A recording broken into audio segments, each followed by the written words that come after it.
오늘 말씀은 마가복음 8장의 말씀인데요. 우리 제목 한번 같이 볼까요? 주보 가지고 계신 분들은 주보에 나오는 제목을 한번 우리 같이 한번 읽어보겠습니다. 시작. 너는 나를 누구라 생각하느냐. 아멘. 저 물음에 대해서 오늘 아마 이 예배를 마치고 나가시는 우리 모든 성도님들, 또 유튜브에 참여하는 모든 성도님들의 머릿속에 너는 나를 누구라 생각하느냐, 이 질문에 스스로 대답을 할 수 있는 저와 여러분 될 수 있기를 바라겠습니다. 오늘 마가복음 8장의 모습을 보게 되면 이 후반부의 내용이 어떤 내용이냐면, 예수님께서 이전까지는 함께 생활하면서 복음을 전파하시고 가르치시고 또 병자를 고치시는 그런 사역들을 하면서 비유도 말씀해 주시고 여러 가지 상황을 이야기해 주셨는데, 오늘 갑작스레 8장 이후에 나오는 모습을 보게 되면 예수님께서 직격탄으로 이제는 비유도 없습니다. 구체적으로 그리고 직접적으로 말씀을 하신데, 그 말씀이 무엇이냐면 바로 대속의 죽으심이에요. 그 전까지의 내용을 보게 되면 복음 전파하는 일, 여러 가지 사역들이 있었는데, 이제부터는 비유도 없이 바로 예수님께서 그 즉시로 대속의 죽으심과 부활하심에 대해서 이야기를 하는 모습을 볼 수 있습니다. 그러면서 일종의 이제 마가복음의 터닝 포인트라고 할 수 있습니다. 그런 모습을 만나게 되는데요. 그 배경이 예수님께서 제자들과 길을 가는 중에 이제 질문을 툭 던지는 거예요. 그러면서 그 질문이 뭐냐면 바로 이 질문이죠. 사람들이 나를 누구라고 부르더냐. 길 가면서 이야기하시는 거예요. 그랬을 때 제자들이 이렇게 말하죠. 세례 요한이라 하는 사람도 있고요. 어떤 사람들은 엘리야라 하며 또 어떤 사람들은 예언자들 가운데 한 분이라고 합니다. 이렇게 제자들이 대답을 하게 되죠. 그랬을 때 예수님께서 또 길을 가면서 제자들에게 질문을 합니다. 그런데 우리가 알듯이 질문하는 가운데 어디 예배를 드리거나 어디 성전 안에서 가르치면서 한 것이 아니라 길을 가면서 질문하는데, 두 번째 질문이 그러면 너희는 나를 누구라 생각하느냐, 이렇게 질문합니다. 제자들에게. 그런데 이 제자들에게 이 질문을 한 내용을 들은 제자 중에 베드로가 뭐라고 얘기를 하냐면 이렇게 말합니다. 주는 그리스도이십니다 라고 이렇게 대답하고 있습니다. 마태복음 동일하게 나오는 본문에서는 더 구체적으로 이야기를 하는 것을 볼 수 있습니다. 베드로가 이렇게 이야기하죠. 주는 그리스도시요 살아계신 하나님의 아들이십니다. 이런 아주 심오한 고백을 하게 되는 것을 볼 수 있습니다. 그런데 오늘 본문의 내용이 마태복음에도 나와 있는데요. 마태복음에 나와 있는 가운데 이런 장면이 마가복음에서는 빠져 있는 것이 볼 수 있습니다. 어떤 내용이 빠져 있냐면 바로 이런 내용이 빠져 있습니다. 마태복음 16장 17절 이후의 내용인데 이런 내용입니다. 예수님께서 이 베드로의 고백을 보면서 예수님께서는 어떻게 베드로에게 말했냐면, 복되도다. 너가 이렇게 한 이러한 신앙 고백, 그러한 내용을 알게 하니는 내가 아니라 하늘에 계신 아버지다. 그러면서 하나님 아버지가 너에게 그렇게 말하도록 주신 것이야. 그러면서 내가 그 신앙 고백 위에 내 교회를 세우겠다라고 이렇게 칭찬하면서 아주 예수님께서 말씀해 주시는 것을 볼 수 있습니다. 그런데요, 왜 마가복음에서는 오늘 그 주는 그리스도십니다라고 했던 고백 뒤에 마태복음에 나와 있던 고백이 예수님의 칭찬이 왜 빠져 있을까요? 여러분 의문 안 가져보셨죠? 비교하면서 집에 가서 한번 잘 보세요. 마태복음에 나와 있는 본문의 내용과 오늘 본문의 내용 가운데 이 내용이 빠져 있어요. 특히 예수님께서 베드로에게 칭찬을 하시면서 너를 통해서 내 교회를 세우겠다라고 말씀하신 이 아주 예수님의 그 큰 칭찬이 마가복음에 빠져 있다는 거예요. 왜 이렇게 빠져 있을까라는 의문을 드는데, 우리가 잘 알듯이 마가복음의 저자는 누구냐면 바로 베드로의 제자인 마가복음이에요. 그래서 마가복음에 나와 있는 이 대부분의 내용은 어떻게 기록해서 적었냐면, 마가가 그러니까 스승되는 베드로 사도에게서 들은 이야기, 베드로가 예수님께서 함께 생활했던 모습들, 그러한 삶의 모습들에 대해서 베드로가 다 경험한 이야기들을 마가에게 가르친 거예요. 들려주었던 것이고 그 이야기를 들은 것을 성령의 감동으로 인해서 받아 기록된 것이 바로 마가복음이에요.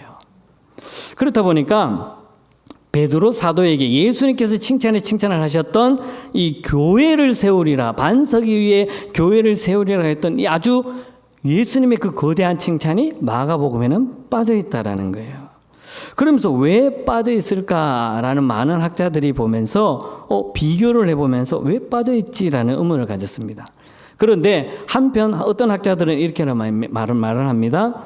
베드로가 그렇게 예수님 앞에서 주는 그리스도시요 살아계신 하나님의 아들입니다라고 고백하고 예수님께서 자기에게 너무나 칭찬을 한 다음에 예수님께서 하신 말씀, 이제 내가 죽을 거야, 곧 죽을 거야 라는 이 말에 충격을 받았다라는 거예요. 아니, 예수님께서 나에게 교회를 세우겠다 하고 그렇게 거대하게 칭찬해 주셨는데 죽는다고요? 라고 하는 그 충격이 베드로에게 있었다라는 거예요. 그 이야기를 들은 마가는 이 내용을 적을 수 없었다라고 어떤 학자들은 보고 있고요.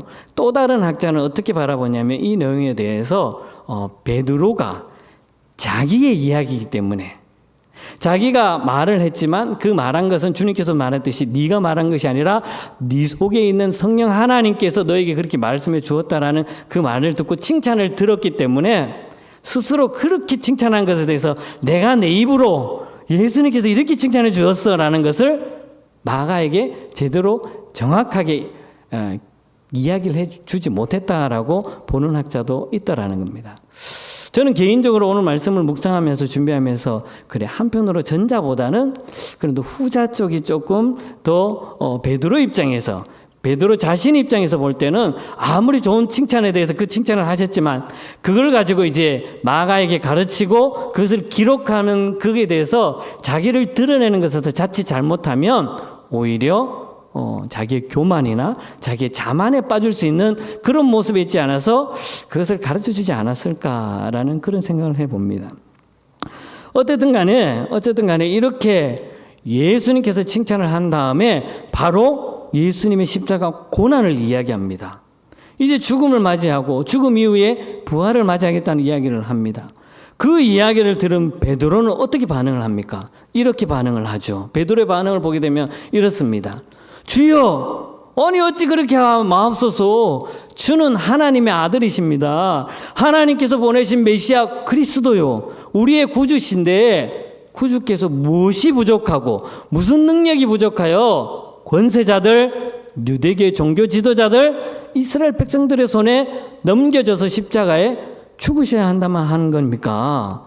우리를 구원하신다는 주님께서 왜 붙잡혀 가신다는 것입니까? 왜 십자가의 죽음을 당해야 합니까? 그럼 우리는 어쩌라는 겁니까? 이러한 대답으로 아주 반응을 보여주고 있습니다. 제가 아주 쉬운 풀어서 쓴 성경을 이렇게 적은 겁니다. 이 반응에 대해서 예수님께서는 어떻게 보여주십니까? 이 반응을 보면서 저는 또 묵상하면서 어떤 반응이 보였냐면 약간의 이런 모습의 생각을 장면이 떠오르더라고요.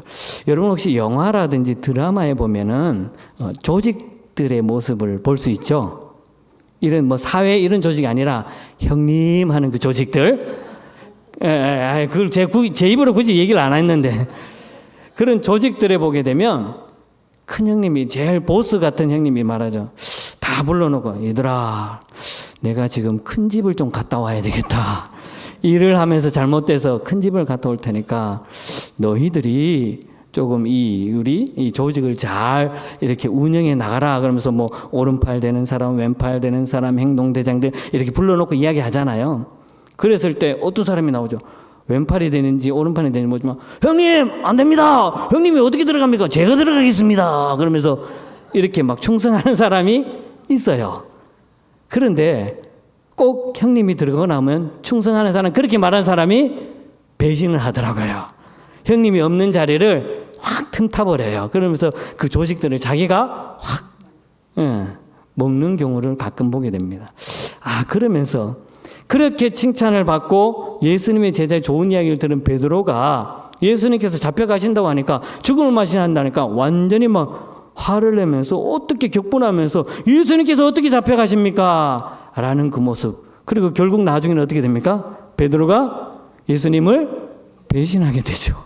3번이나 부인하는 모습이에요. 그러면서 그런 장면들이 떠오르더라고요. 그런데 이 모습에서 예수님께서는 어떻게 보여집니까? 사탄아 내 뒤로 물러가라 라고 말합니다.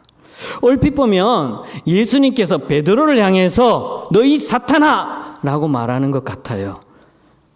그러나 예수님은 베드로를 향해서 사탄아라고 하신 건 아니에요. 표현을 보면 당연히 베드로를 향해서 했죠. 그러면서 베드로를 책망한 것처럼 보여집니다. 그러나 베드로 자신에게 한 것이 아니라 베드로의 영적인 안목을 닫아버리는 그 사탄에게 명하신 말씀이라는 겁니다. 베드로가 예수님의 말씀을 제대로 이해하지 못하도록, 그리고 구주 되시는 예수님에 대해서 그 모습을 제대로 알지 못하도록 베드로의 영안을 가리고 있는 그 사탄에게 예수님께는 사탄아 물러가라라고 명하셨다라는 것입니다. 이 모습을 보면서 어떤 모습이 생겼냐면 이런 거죠. 베드로를 가리고 있는 사탄에게 내 이놈, 네가 지금 어디라고 베드로 속에 들어와서 그런 말을 하느냐라는 거죠. 베드로 속에 있지 말고 내 뒤로 오너라, 내 발 밑으로 와, 이렇게 말씀하시는 예수님의 모습이 보여지는 거예요. 이 말씀을 보면서 저는 또 어떤 생각이 드냐면 이런 장면이 또 떠오르더라고요. 가끔 드라마나 TV에 보게 되면 동생이 또래의 친구들에게서 따돌림을 당하거나 괴롭힘을 당하거나 아니면 심지어 서로 이렇게 끼리에 모여가지고 동생을 괴롭히는 그런 모습들을 발견하죠. 그러다가 우연케 지나가는 형이나 누나가 탁 나타나가서 막 친구들에게 얘기하는 거죠. 뭐야 지금? 얘 내 동생 왜 이래? 너 왜 괴롭혀? 그러면서 어디 지금 내 동생을 괴롭히는 거야?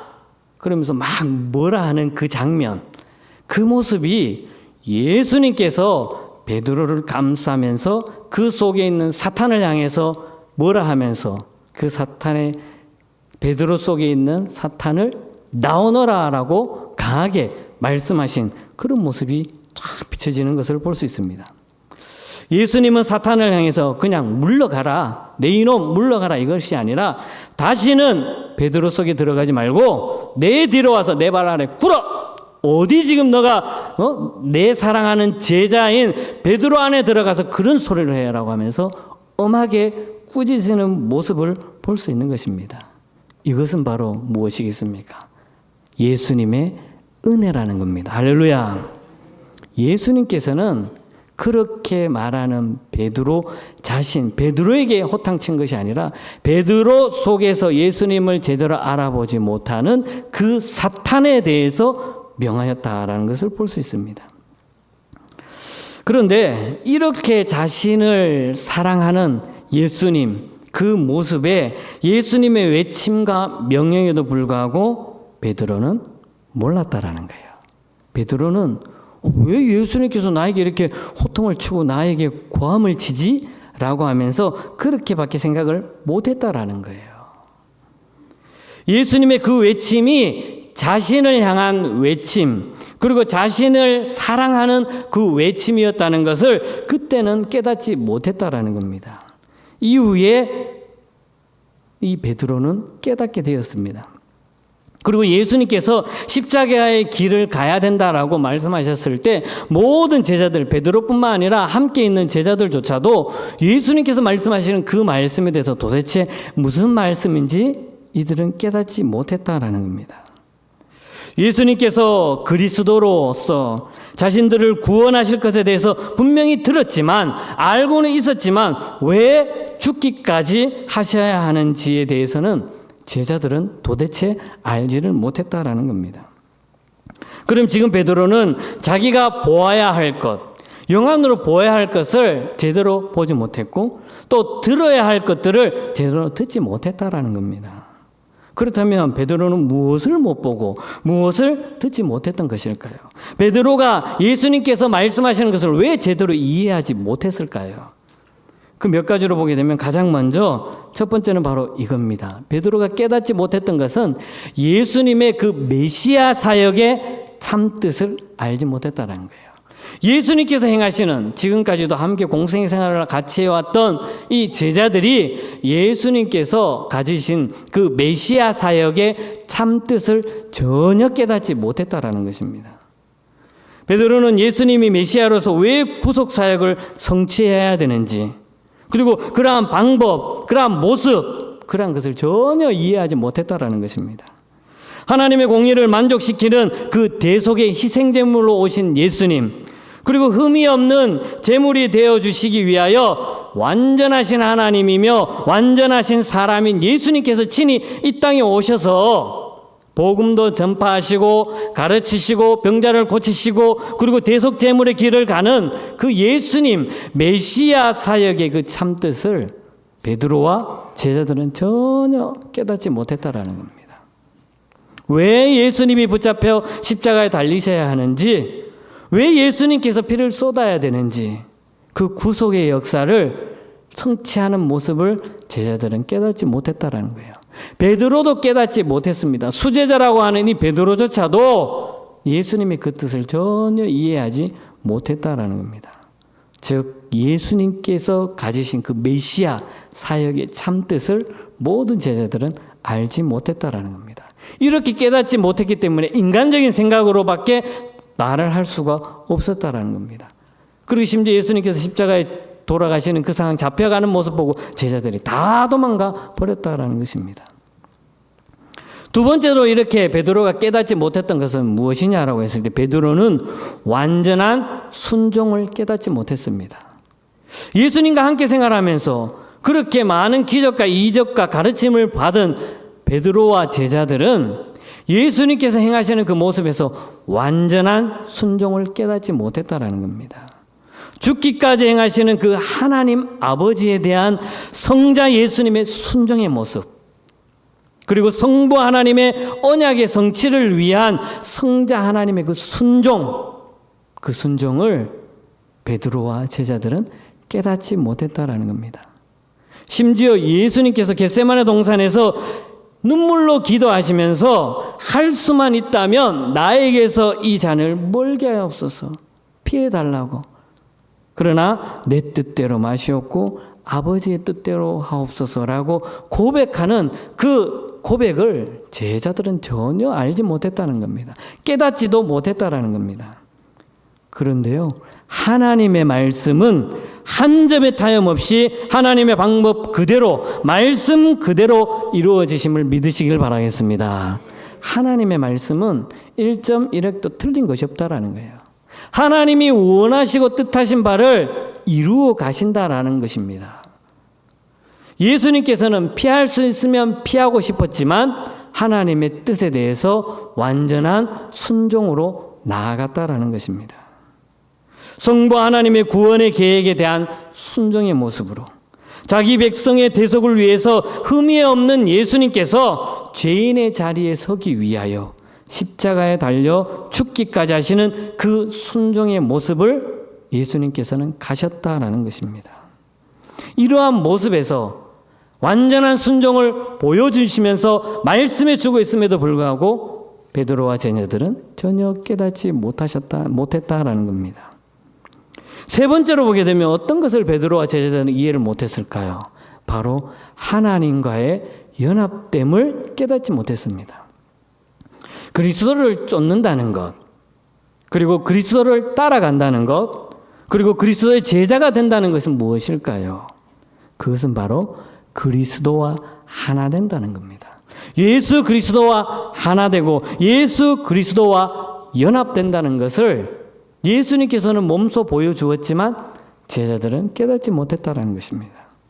그리고 이 연합은 어떤 연합이냐면 그리스도의 새 언약의 완성인 것입니다. 그리고 십자가의 대속을 통해서 이루어지신다라는 것입니다. 따라서 제자들의 삶이란 것이 무엇일까요? 예수 그리스도를 따라가는 삶이란 것이 무엇일까요? 예수님께서는 뒤이어 말씀합니다.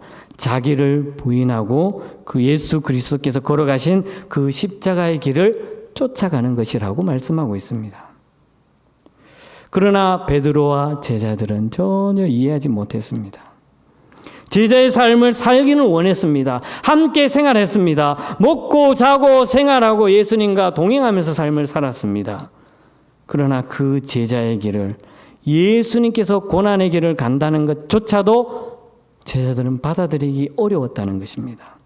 그저 정치적인 모습으로서, 구원 사역을 이루는 모습으로서 눈앞에 보이는 그 문제를 예수님께서 해결해 주신다는 그 눈앞에 보이는 상황 속에서만 예수님을 따랐다라는 것이죠.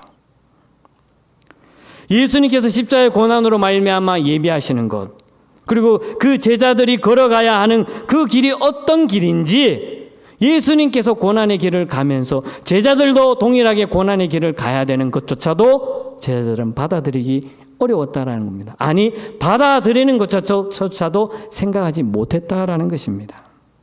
앞으로 예수님이 당할 그 메시아의 고난에 대해서 이야기는 해 주었습니다. 그 전까지 비유로서 여러 가지 모습으로서 보여주었고, 이제 예수님께서 심지어 직격탄으로 딱 이야기하시면서 이제 나에게 일어나는 일들이 너희들이 눈으로 볼 것이야. 그것은 나의 고난과 더불어서 부활, 죽음과 부활에 대한 것을 너희들이 볼 것이야 라고 했지만 제자들은 전혀 이해하지를 못했다라는 것입니다. 그러면서 예수님께서는 말씀하십니다. 이렇게 말씀합니다. 한번 띄워주시겠습니까?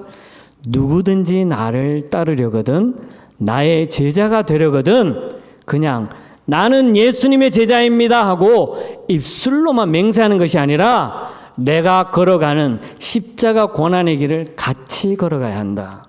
말로만 하는 것이 아니라 너의 삶으로 행하며 나의 길을 쫓아야 한다.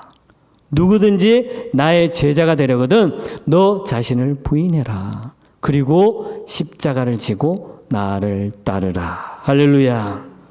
예수님께서는 이렇게 말씀합니다.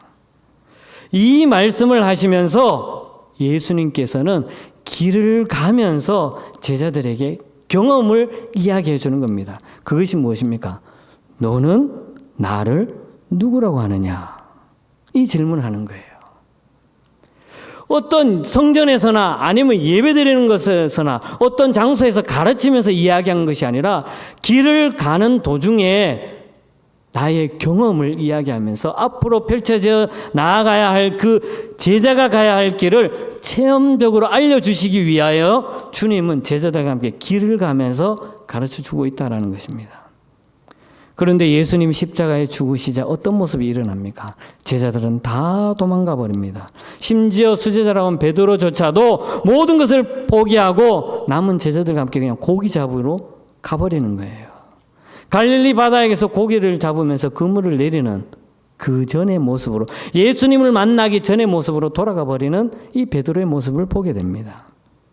밤새 고기를 잡았지만 한 마리도 잡지 못했습니다.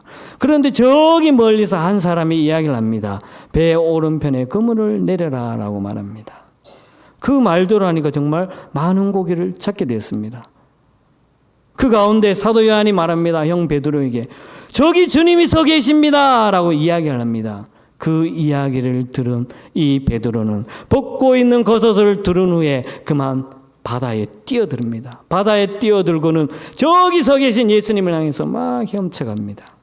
다른 제자들은 배에 있습니다. 얼마나 다급하면 벗고 있던 옷을 두른 다음에 그냥 예수님께로 수영하면서 달려갑니까? 무려 200규빗이나 되는 아주 먼 거리입니다. 약 50m에서 100m 되는 거리를 헤엄쳐 예수님께로 나아가는 이 베드로의 모습을 볼 수 있습니다. 헤엄쳐가면서 물에서 예수님께로 가면서 무슨 생각을 할까요? 예수님이 서 계신다는 그 이야기를 듣고는 당장 배에서 뛰어내려서 바다를 헤엄치면서 가면서 예수님 앞에 가면서 무슨 이야기를 할까요? 오만 가지 잡다한 생각이 다 들었을 거예요. 그러면서 가장 먼저 자기가 부인했던 그 모습에 대해서 예수님 앞에 내가 어떻게 고백을 해야 될까? 어떤 모습으로 나아가야 될까? 눈으로 제대로 만나기도 어려운 그 상황에서 내가 무엇라고 말을 해야 될까? 고민이 안 되겠습니까?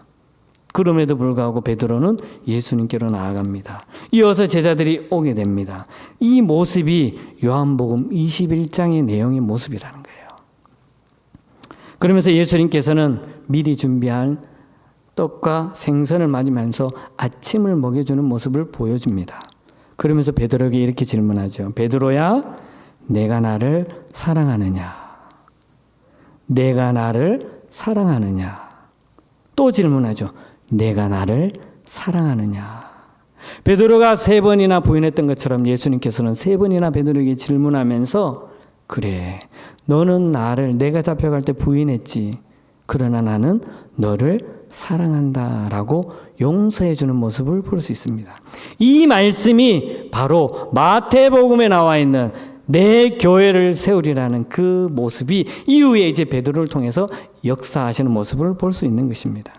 예수님은 이처럼 베드로를 사랑해 주었습니다. 우리 또한 마찬가지입니다. 예수님께서 우리를 너무너무 사랑해 주심을 믿으시길 바라겠습니다. 어떤 상황에 있든지 간에, 심지어 우리가 베드로처럼 예수님을 모른다고 할지라도 예수님은 우리를 안아주시면서 그래, 내가 너를 사랑한다 라고 말씀해 주고 있다는 겁니다. 그러면 우리는 어떻게 해야 되겠습니까? 예수님께서 행하셨던 그 순종의 길, 말씀해 주시는 그 길을 우리는 따라가야 한다는 겁니다. 물론 그 말씀에 순종하려고 할 때 많은 어려움과 장애물이 우리 앞에 놓여 있을 것입니다. 때로는 예수님께서 명령하신 그 명령을 이루다 보면 오히려 그것으로 말미암아 나의 생활 속에서 여러 가지 어려움과 장애물이 있고 심지어 고난이나 환난이나 어려움이 있을지라도 우리가 주님 앞에 모든 것을 내려놓고 묵묵히 걸어가는 저와 여러분들이 되어야 한다는 것입니다. 이런 모습들이 순종의 길이라는 거예요. 예수님께서 말씀하시는 것, 그러면서 그 속에서 우리의 모습은 어떤 모습이어야 됩니까? 오늘 셀라 찬양대가 말했던 것처럼 우리를 불쌍히 여겨 주시옵소서. 때로는 힘들고 때로는 어렵고 여러 가지 상황과 형편 속에 있을지라도 내가 내 자신을 주님 앞에 다 내려놓고 주님 나를 불쌍히 여겨 주옵소서라고 고백하는 믿음의 자녀들이 되어야 한다는 것입니다. 제자가 되는 일은 우리가 이렇게 입술로도 고백하지만 삶으로도 고백해야 된다는 겁니다. 삶의 모습에서 우리의 모습이 예수님을 닮아가는 모습, 예수님께서 십자가를 지고 가신 그 모습대로 우리가 삶을 살아가야 된다는 것입니다. 제자가 된다는 것은 사랑하는 제자를 위해서 그리고 모든 사람을 위하여 스스로 희생하신 예수 그리스도의 증인이 되는 것을 의미해 주고 있는 것입니다. 오늘 말씀을 통해서 성령님은 오늘 말씀에서 우리에게 말씀하고 있습니다. 우리에게 예수님의 길을 걸어가시면서 다시금 이렇게 질문합니다. 너는 나를 누구라 생각하느냐? 각자 고백을 하시기 바라겠습니다. 그리고 그 고백대로 말씀대로 하나님의 뜻을 온전히 이루어가며 순종하며 삶을 살아가는 저와 여러분들의 삶이 될 수 있기를 주님의 이름으로 간절히 축복합니다. 거룩하신 하나님, 참 감사합니다.